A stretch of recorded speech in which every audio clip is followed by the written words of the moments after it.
Hey guys, it's Coke from Math Challenge.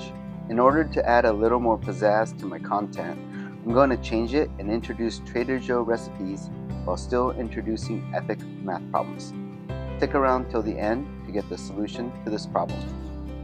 A little about me: we are a family of 4 with 2 little kids living in California. I have 2 jobs that I really love, and I'm really blessed with the amazing people that I work with. How are you guys all doing? Gosh, I feel like times are so tough right now for anyone with everything that is going on in the world.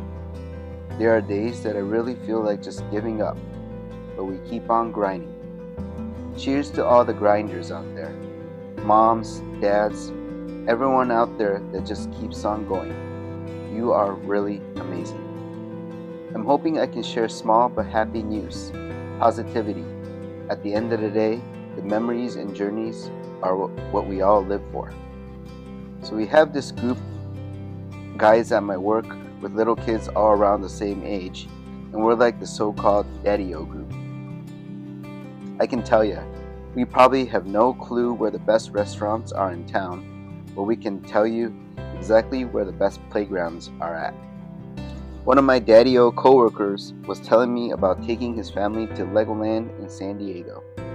It reminded me of the time we took our son 2 years ago before the birth of our daughter. Have you guys ever been? They opened this new dinosaur area a few years back and have this really cool, calming, kid-friendly water ride. If your kids love dinos, I highly recommend it. I'm just about finished baking this new cookie mix. It's pretty delicious, soft, moist, and that crunchy bite of that Oreo cookie. Give it a try and bake this with your kids. And here's the solution to the math problem you were probably all forgetting about. Cheers!